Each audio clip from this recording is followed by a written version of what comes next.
So I decided to make a video about self-love because I think there's a little bit of misunderstanding that maybe I can clarify and it might resonate with you and it might not, but here it goes. So a lot of people think self-love is I'm going to do great things for myself and I'm going to take care of myself. I'm going to take myself to the movies and out on a date and really be kind to myself. And yes, that's one way of self-love.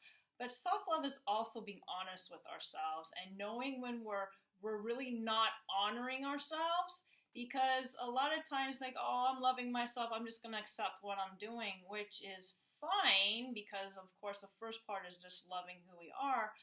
But if we're not really taking care of our bodies, our health, and really following through with our spirits showing us what we came here to do, then it's really not self-love. If we're drinking, if we're smoking, if we're abusing our body, overeating, all that, that's really not self-love. And I think an honest inventory is really important. And you're not bad or wrong if you're doing these things, so don't beat yourself up. Self-awareness is just that, self-awareness, and it's actually bringing love to those parts, because those parts of us that's creating these things that we're doing that are out of alignment with our truth, that are unhealthy, those parts of us just need love.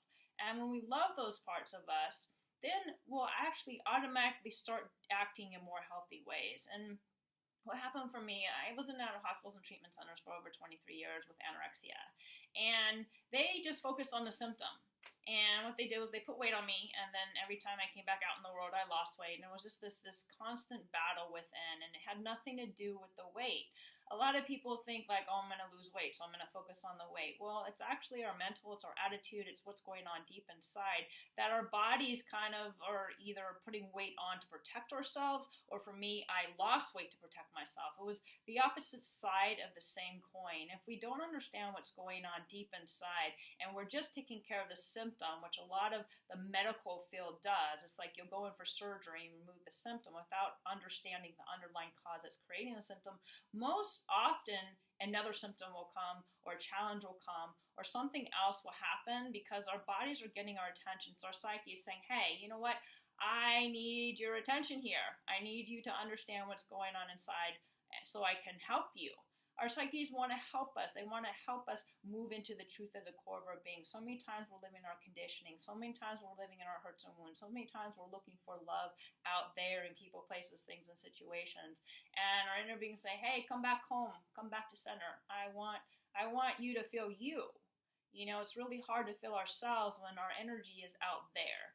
And that happens with anxiety. A lot of people get anxiety because their energy is out there. They're focused on others and what others will think of them. That happens a lot in public speaking, and there's a lot of fear around that. It's like being judged from others and all that. And it goes on all the time in the world, because especially this day and age with social media, and all it takes is one person to say one bad thing about you and it could go viral. And then what?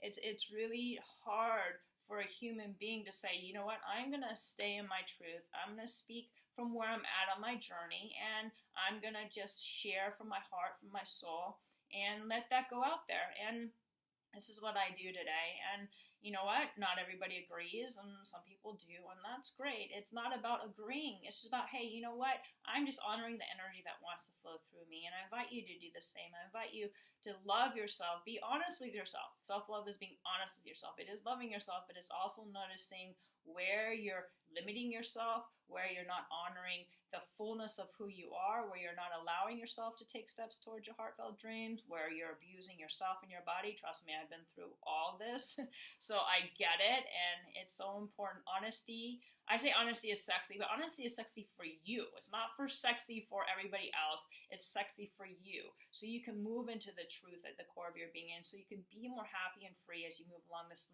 life journey, that you don't have to hide any parts of yourself, that you're more loving and gentle with yourself, and that you're honest. This is what this video about is. Self-love is honesty. It's also about being loving and gentle with yourself, but it's also about honesty. So I hope you were inspired by anything I said, and I hope that you just ponder these ideas. I'm not saying that you have to do anything. Just ponder them and see how it works for you. Take what you want and leave the rest. I'm not attached to any outcome. I believe in you, and I love